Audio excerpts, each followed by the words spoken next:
One of the classes I took was children's literature under Brittany Stevenson. As part of our requirement, we were asked to do a project with our class, and there were about 5 different areas that we could choose from.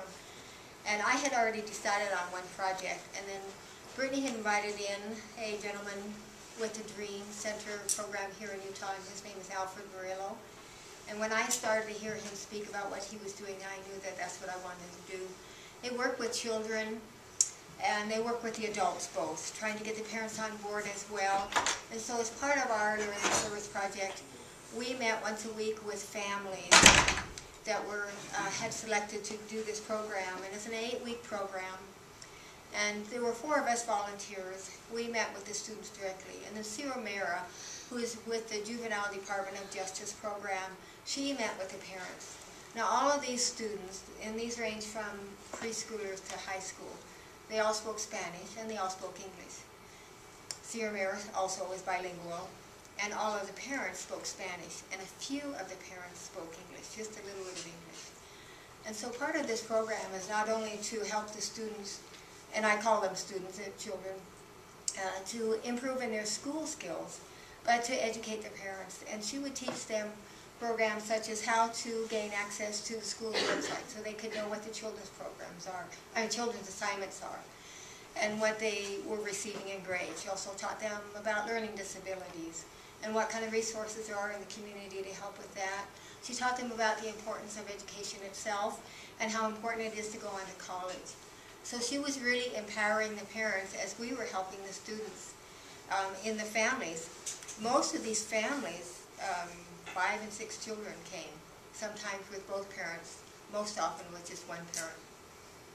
And these children in these families were also interpreters for their parents because the parents spoke so little English. Each time we met, we started with a dinner, and I asked the O'Meara one time, how is all this provided for? And she said it was community business donations. And I want you to know that these businesses donated generously to these families. And there was always plenty to eat and food to take home as well. And Sarah Mera shared with us that sometimes this is really the only solid meal that some of these families get every week. So it really was impressive in that way. We had very eager students. And I worked with the ones that were elementary to junior high school. Then we had a group that was high school, and they happened to be all boys. Then we had quite a few little preschoolers as well, some met with them. And these students were eager to learn. They had a lot to catch up on, and they were very eager to understand what it was that they were to do so that they could accomplish their assignments. And we only had a couple of students that really didn't want to be in the program, but they came as a family because that's a requirement. One was a high school boy, and he was quite tall and very shy. He wouldn't ever look me in the eye at almost the whole program.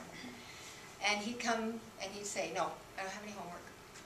I don't have any homework. Now, if they don't have homework, we're supposed to provide them with homework, but he wouldn't even do that. This group of boys, they met with one of the older gentlemen. He was 25 years old, also a student. But he worked on building relationship with them. We all worked on building relationships with them. And to build a level of trust.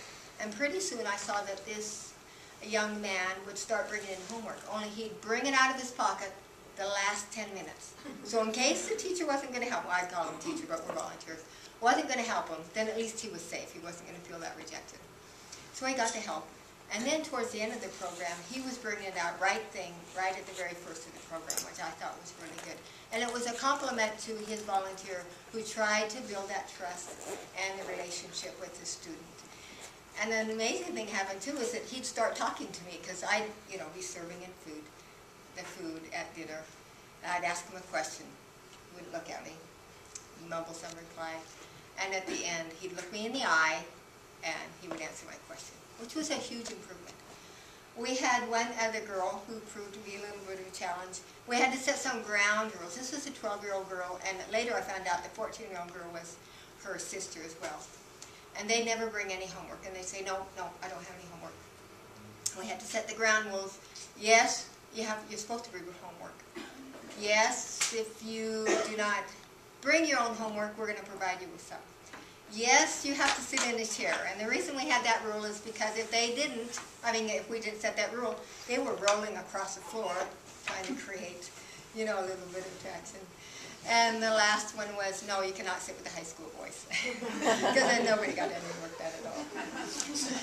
And she was a little bit of a challenge and a little bit belligerent and uncooperative. And one week she didn't show up. And I go, oh, good, I'm glad she's not here. And then that really took me up short because her cooperation, or lack of cooperation, was not a reflection on me at all. But my judgment of her and being glad that she was not there, that is a direct reflection of me. And it really caught me short, and I had to do a really quick attitude adjustment. And I decided to start every week fresh, as if the plate was clean, and I was extremely glad to see her. The whole program was based on what can I do to help you.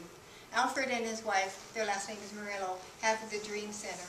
And their theme is, what can I do to help you accomplish what you want to do in life? And so we tried to implement that with the children too. As I am here to help you, what can I do to assist? It's not a reform program.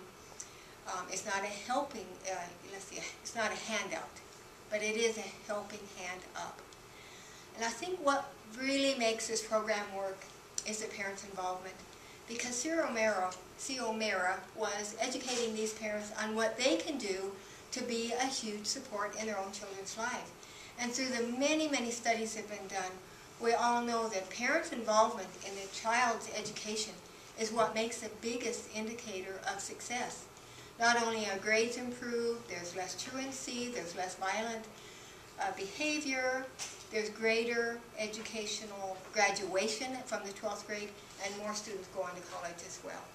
So this is really the power of this program, is getting the parents and the students involved and educating them both, but particularly the parents, so that we can create greater families, greater communication within the family, better communities, and overall, as a nation as a whole, everything is improved.